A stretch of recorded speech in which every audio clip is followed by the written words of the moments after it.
Yo, what up? What's happening? Peace and love. Happy Friday. It's Friday.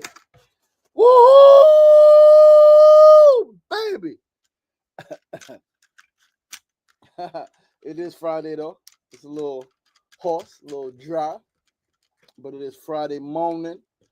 Freedom Friday, last work day, last school day of the week. All right, going into a cloudy, mild weekend here in New York City. What's the deal? We are live here on all of the platforms: Facebook, YouTube, and Instagram. Episode 338 of SRDaily, episode 338. Please do share this live with some of your friends, people in your network, people on your page. Hit the share button, share this on your page, send this to some folks directly. Peace and love. I would appreciate that. Happy Friday. Peace and love. This is SRDaily, episode 338. I'm your boy, your host, LaShawn Sugar Ray Marston, here live from Queens, New York, at the crib's home studio. It's going down. It's lit. As they say, it is lit. That's the new word. That's the word of the last couple of years. Lit. When something is popping, right? So we used to say it's popping. It's going down. It's banging. It's lit. You heard? But we are going to get the show started. Got a pretty cool show. Erica, what's going on? Thank you for tuning in. Peace and love. Happy Friday. We got a pretty cool show lined up for you guys today, man. As you already know, we got four segments. The first segment always changes between a word, a phrase, and a quote of the day. Second, third, and fourth segments are always need to know news, a tip, and a build of the day where we talk about something that I just really want to put out there to the public, to the people, to my community, and engage in it, right? Talk about it. Whether it's something dealing with relationships, with parenting, with the economy, with work, with the mindset, whatever it is, right? But we are here with episode 338 of SRDaily. We are 62 episodes away from our next milestone, which is episode 400, where we will have another live studio audience. I am also excited to announce that next week, I will be doing my show live on location every single day from Innovation Charter High School with the students, with high school students. They will be my audience. Then we will have a talk back after the show.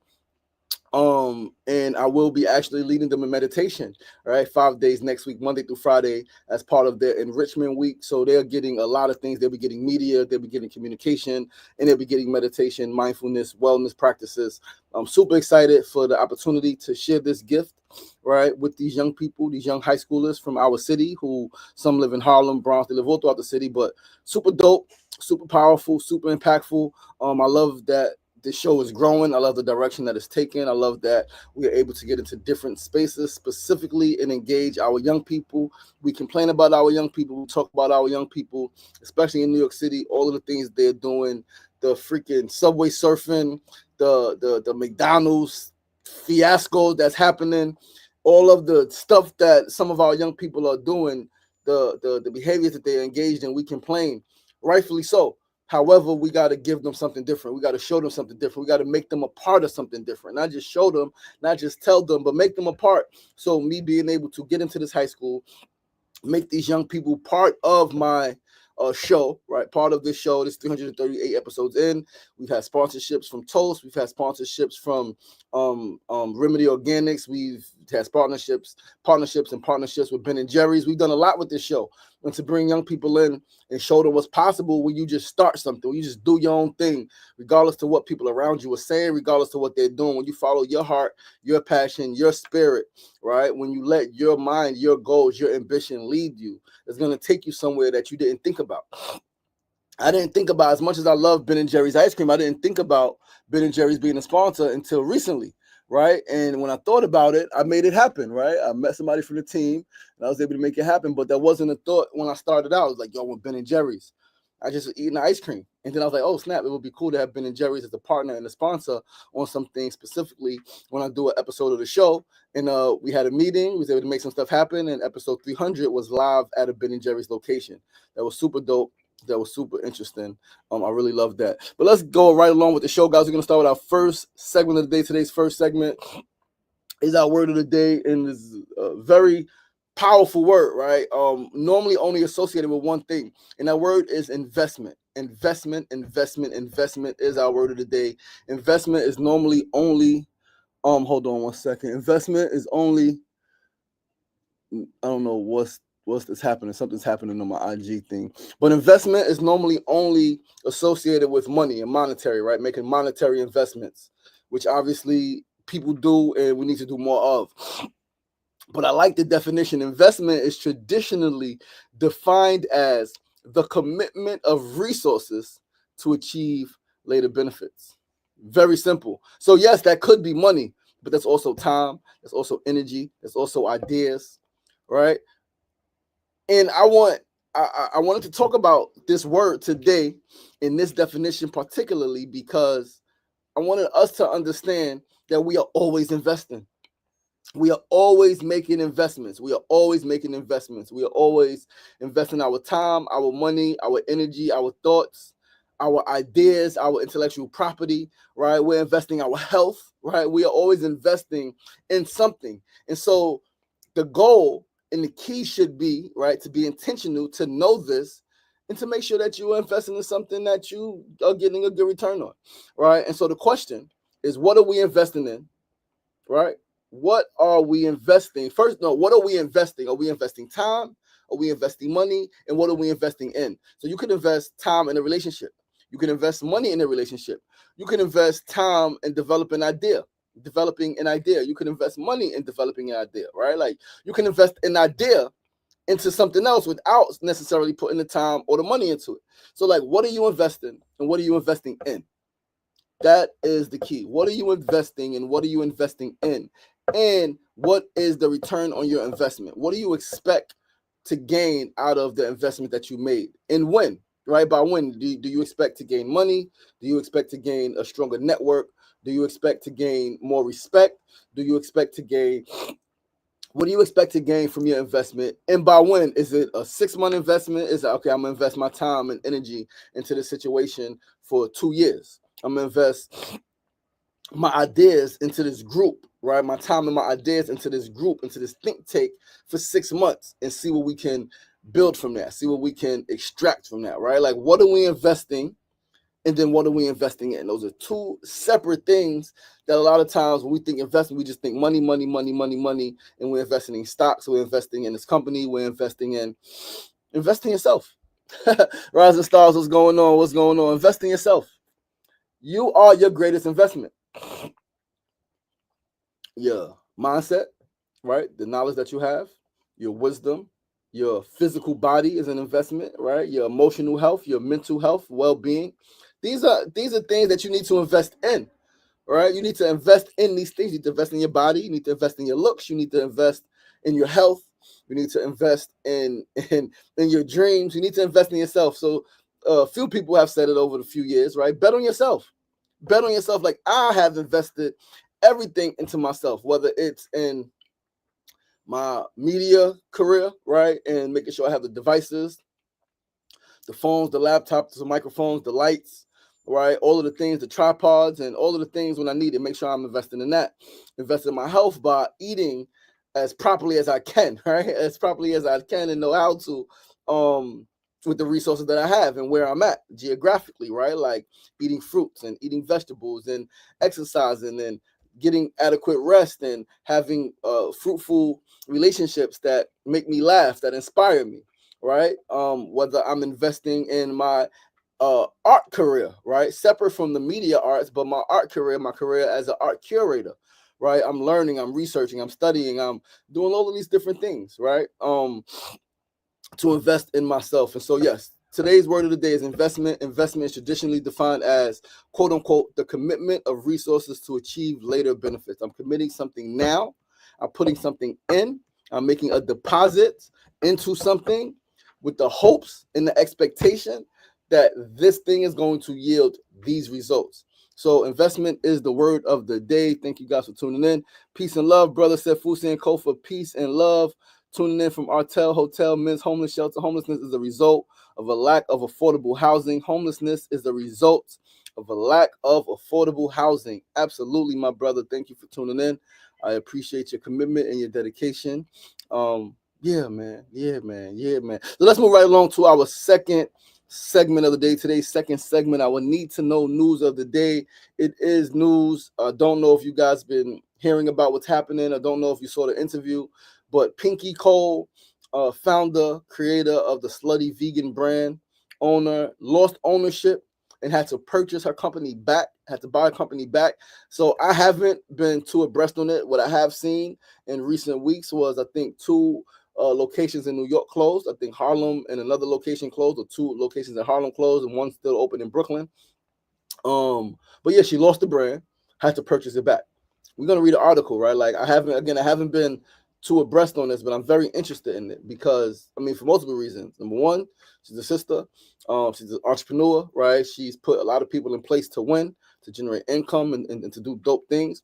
But she recently did an interview with my girl Selena Hill in Black Enterprise. Selena Hill is an incredible journalist, super dope, award-winning, widely respected and recognized, globally recognized with Black Enterprise. Shout out to the sis, Selena Hill. And let's read this article in the Griot, and let's talk about Pinky Cole. Let's talk about it. So Pinky Cole says she lost ownership of her Slutty Vegan business, but bought it back. Cole, an entrepreneur and recent guest on the Griot's Masters of the Game, opened up about the challenges of doing business, downsizing her operations, and regaining control with the power of lessons learned. This is on the Griot. This is yesterday, April 3rd, 2025, and this is by Natasha S. Alford. Very important article, man. Very important story. Pinky Cole made a big announcement this week that initially left many of her fans worried, only for them to let out a sigh of relief with a round of applause. The 37-year-old entrepreneur posted to Instagram after a long period of silence on the platform that she's gone through a series of business challenges that led to her reorganizing and relinquishing control of her Slutty Vegan restaurant chain. The last couple of months, it's probably been the most incredibly difficult of my entrepreneurial life, Cole told her 1 million followers in a video posted on Instagram. As of February 13th, the company went through a global restructuring. And as a result of that, that meant that I no longer own the company. I have gone through every emotion imaginable: grief, sadness, fear, depression, uncertainty.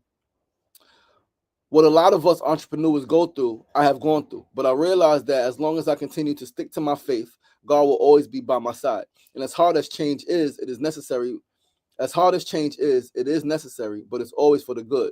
Cole then told her fans to swipe to see who the new owner of Slutty Vegan was, only for it to be a video of her dressed in a staff uniform walking into the restaurant.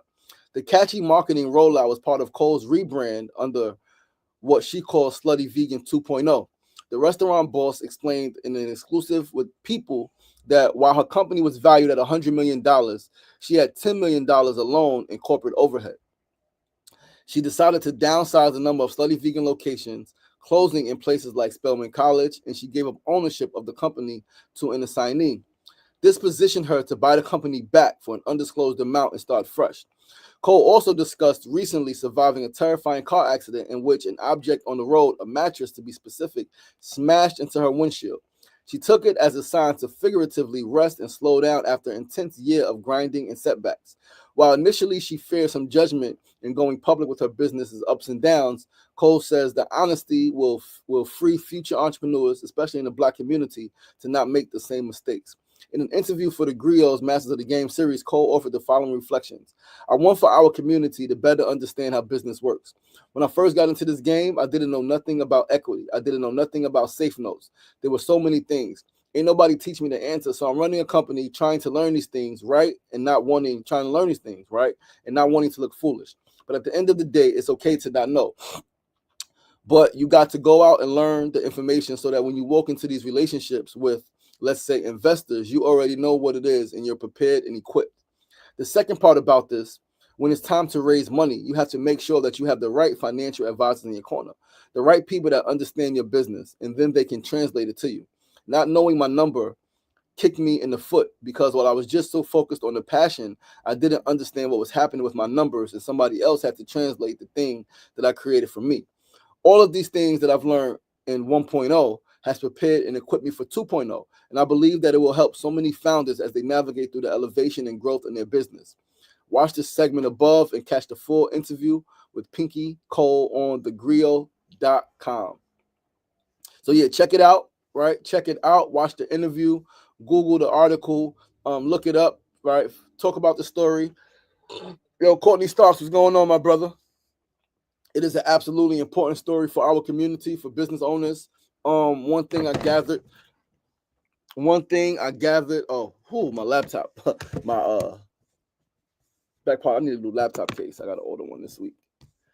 But yeah, one thing I've gathered from just reading some of the stuff that was on Instagram, right, was that, and one thing she said then, right, like you get involved with these investors, you get involved with growing this business, and you don't know certain things. You don't know they put money in certain equity, certain things you just don't know, right? If you don't come from that background, you don't have people teaching you, you just don't know, and you learn on the fly. A lot of us just is passion, and we push and we push and we push and we build something, but then it gets lost because we don't know that this person who invested also got this much of the company for their money. They invested $30 million and they got 70% of the company they own. So now certain things you can't do, right? And you could lose ownership of the company. I mean, we see, right? I mean, we see it with freaking boards of directors. We see Steve Jobs, right? Crew created Apple, and then they fired him. You're crazy, the mastermind, and then they suffered, and then they brought him back to save the company, right? That happens a lot. It happens too often, and it happens mainly because we just don't know business and we don't understand language. A lot of us, we don't understand certain languages. We don't understand what certain things mean. We have people who see our benefit, see our ability to generate income, our ability to create impact, and they not so much take advantage of us, but they take advantage of us, right? For lack of a better word, they don't let us know certain things, and yeah, it's just a really tough thing. But shout out to the sister. If you know me, you know I'm vegan, been vegan for a while now. Yeah, all right. Shout out to the sister, man. Shout out to the sister and all that she has built and all that she will continue to build. Clearly, she has an incredible work ethic. Clearly, she was able to build something super dope. And I have no doubt that she'll build something even doper as she goes forward. But let's move right along to our third segment of the day. Today's third segment, as always, is our tip of the day. And today's tip for all of you, as well as a reminder for myself, is to write more. Write, not type more, write more. Writing with pen and paper has so many neurological benefits that typing just does not have. There is research behind this, and we are going to get into some of it now. We are going to get into some of the research now. So the benefits, this is from the Word Factory. The benefits of writing by hand.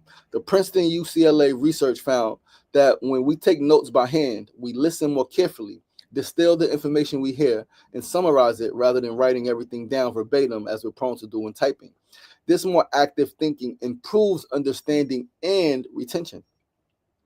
Right? New research indicates that writing by hand, as opposed to using a keyboard, enhances learning and memory. The study suggests that brain connectivity patterns during handwriting are more elaborate and crucial for memory information, for memory formation and encoding new information. Tons and tons and tons of benefits. Let's read an article from last year. While writing by hand beats typing for thinking and learning. This is from one of my favorites, NPR. This is from last year. If you're like many digitally savvy Americans, it has likely been a while since you've spent much time writing by hand. The laborious process of tracing out our thoughts letter by letter on the page is becoming a relic of the past, and our screen-dominated world, with text messages and thumb-typed grocery lists have replaced handwritten letters and sticky notes. Electronic keyboards offer obvious efficiency benefits that have undoubtedly boosted our productivity. Imagine having to write all your emails longhand. To keep up, many schools are introducing computers as early as preschool. It's terrible. Meaning some kids may learn the basics of typing before writing by hand. But giving up this slower, more tactile way of expressing ourselves may come at a significant cost, according to a growing body of research that's uncovering the surprising cognitive benefits of taking pen to paper or even stylus to iPad for both children and adults. In children, studies show that tracing out ABCs as opposed to typing them leads to better and longer lasting recognition and understanding of letters. Writing by hand also improves memory and recall of words, laying down the foundations of literacy and learning. In adults, taking notes by hand during a lecture instead of typing can lead to better conceptual understanding of material. There's actually some very important things going on during the embodied experience of writing by hand, says Ramesh Balasubramaniam, a neuroscientist at the University of California, Merced. It has important cognitive benefits. While those benefits have long been recognized by some, for instance, many authors, including Jennifer Egan and Neil Gaiman, draft their stories by hand to stoke creativity, scientists have only recently started investigating why writing by hand has these effects. A slew of recent brain imaging research suggests handwriting's power stems from the relative complexity of the process and how it forces different brain systems to work together to reproduce the shapes of letters in our heads onto the page. Your brain on handwriting. Both handwriting and typing involve moving our hands and fingers to create words on a page. But handwriting, it turns out, requires a lot more fine-tuned coordination between the motor and visual systems. This seems to more deeply engage the brain in ways that support learning.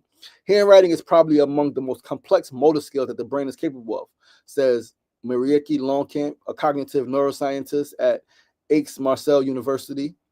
Gripping a pen nimbly enough to write is a complicated task, as it requires your brain to continuously monitor the pressure that each finger exerts on the pen. Then your motor system has to delicately modify that pressure to recreate each letter of the words in your head on the page. Yo, this is really important, guys. Really important. Just make sure you write by hand, man. Like, take time, right? I know it could be laborious. I know it could be sometimes frustrating. I know, like, you don't want to write, you don't want to erase, you don't want to have to white out, but it's so much better. And it's something I need to do more. I've done it recently in years. I have a lot of notebooks. I still do write by hand sometimes, not as much as I would like to. Like, I have a calendar, I have a journal, I have tons of notebooks, right? Tons of notebooks. But I haven't written in hand lately as much as I would like to, as much as I know I should be, right? So that is a tip for me as well, right? Like I said, it's not just for you guys, it's for me. So Fusa, I think you need to have a good lawyer at hand all the time when you are building a business. Yeah, I mean, sometimes you can't afford that good lawyer, right? Sometimes you can't afford that good lawyer. And that could be, you could be like, okay, well, then you shouldn't be building a business if you can't afford a lawyer. I mean, I'd say just go, right? This is the learning, right? This is the learning. Yes, you ideally want to have a great lawyer who's for you, because you can have a great lawyer who's not for you, unfortunately, right? It depends on the company, depends on the industry, depends on where the lawyer comes from. They could really not be for you, right? If that makes sense. But yeah, man, that was tough. But yeah, that's our tip for today. Just write more, write more, write more, write more, write more. Please write, like, like, just write, man. Write. Like, don't hesitate to write. Don't be ashamed of writing, right? Don't let people tell you that you don't need to write. No, you should absolutely write. Writing is good for the brain. Writing is good for your future. Writing is good. Writing is good, man. So yeah, do some writing, right? Just remember to write, man. Remember to write, please. Right? Remember to write. Right? Remember to write. Don't hesitate. It was something else I wanted to share from this article. Well, not from this article, but from this research about writing. It was like, hold on one second, guys. Give me 1 second. I got something I did want to share with you guys. I X'd it out by accident. Right. So when scientists scanned the brains of people writing by hand, they discovered something that explains why the most successful people still refuse to abandon pen and paper. This is very important. Right, very important. Handwriting activated extensive theta and alpha brainwave patterns critical for memory and learning. Typing activated almost nothing. Right. It says that's not even the fascinating part.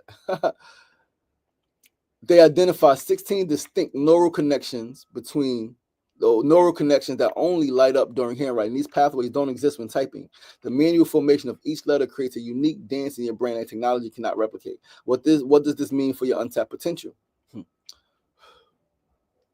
This is your brain treats handwriting like movement, not just communication.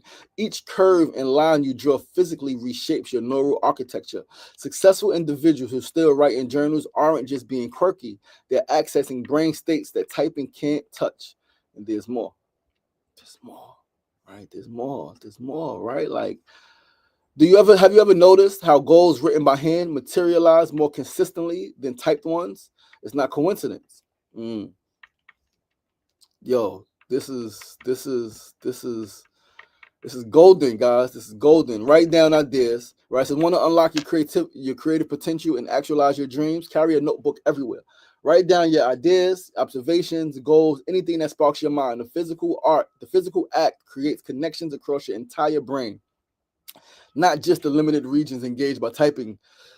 This simple shift transforms everything. And this is what I'm gonna be doing this spring, this summer.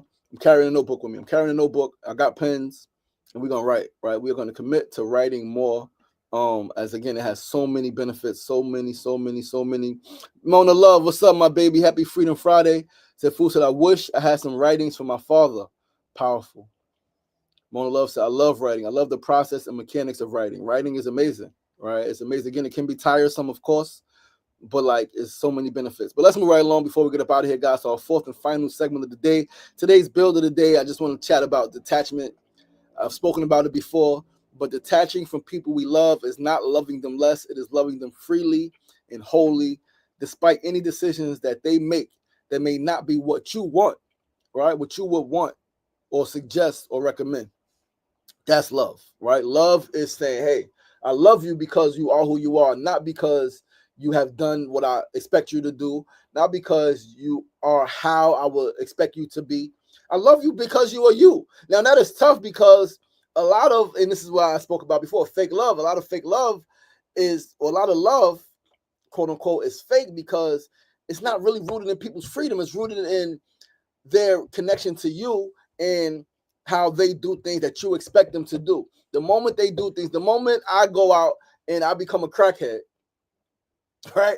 The people who don't think I should be a crackhead may not love me, right? Only people who really love me for me will not so much. It's not allowing, right? It's not allowing. It's not, but it's a fine line between letting people make their decisions for them and their destiny, right? Because one thing you have to remember, one thing we must realize is that each person living just like you has their own destiny to fulfill, own destiny. And sometimes people got to go through terrible experiences, right? Even self-inflicted pain to reach their destiny. And you trying to control them, trying to tell them how it's not good for them and all of this stuff, which is, again, not a bad thing, right? It's not a bad thing, but you're not detached. There's a difference between giving someone a pull-up and encouraging someone to value themselves more, right? And there's all of these things as opposed to wanting to control them, right? And being attached to their decisions. Oh, this must mean, no, it doesn't mean anything. Or you don't know what it means, right? Because they may not even know what it means. But yeah, like detachment. Again, they teach us in Taoism, detachment is true compassion for self and for others. Not dealing with right or wrong, not dealing with good or bad, just dealing with what is, what we like, what we don't like, what feels good, what doesn't feel good, right? And allowing people to make decisions that they feel is best for them and loving them still. My uncle's in the hospital. Just out of freaking, he's been living terribly. We've been living terribly, right? Doing so many things that is not good for his health and his heart. He's in the hospital. And I go see him, I bring him food, and I sit and I chat, and I don't, I think once I was, telling him, Wayne, you gotta do this, you gotta do that, you gotta make changes. And he's hearing me, but not really. And so I just leave it alone, bring him the food. And yesterday I sat and just watched a movie with him. Right? Same thing with my mama. My mama, you gotta do this, you gotta do that. Control, detach. And it leads me to another Taoism tenet. Who can still the muddy waters? No one. Let the muddy waters be, and they will still themselves. So this goes back to just being the best example of something, right? Sharing your light in as many ways as you can, right? Through the various different media channels, through your own lifestyle and interactions, but not trying to force anyone to do anything, not trying to control anyone, allowing people to be who and how they choose to be. And with that, guys, that is our show on this Friday. That is our week. We are closing out week 68 here on SR Daily. Thank you guys so much for tuning in today on this beautiful, beautiful, beautiful Friday. It is not too sunny outside. It is cloudy. It was some rain this morning. There may be some rain this afternoon, but it's still a beautiful day because you woke up, you opened your eyes. I'm here. We're here together. SR Daily happened, episode 338. We're getting closer and closer and closer and closer and closer to 400 episodes, which will bring us closer to 500 episodes, which is half of 1,000. And we're doing this by ourselves, right? We're doing this by ourselves with just us here, right? The people who hear, the people who tune in, the people who have been guests, the spaces who have opened up their space to allow us to do the milestone episodes on their location, and all of that stuff. So I thank you guys. I appreciate you guys, right? Please do be sure to join us right back here Monday morning, same time, same place, 9 a.m. to 9:30 a.m. Facebook Live, YouTube Live, Instagram Live for episode 339. Also, do remember, Sunday is our ministry, Healer World Ministries, Sunday at 8 a.m. right here on the same channels, Facebook, YouTube, and Instagram. I love you guys. I appreciate you guys. Life is good, man. Life is good. In spite of all of the challenges, Safu said, hell yeah, I wrote down my financial goal for a specific project and it catapulted rhythm. Absolutely it does. Absolutely it does. Episode 400, Southside. I don't know, man. I don't know, my brother. We're going to talk about that as the time gets closer. You heard? But yo, listen, I love you guys. I appreciate you guys. I'm your boy, your host, LaShawn. Sugar Ray Martin, as Mona Love says, be great and make it a great one. Remember, it ain't getting knocked down. That's the problem. It's staying down. So get up! The power is in you. As always, be kind to yourself and be kind to each other. Peace and love.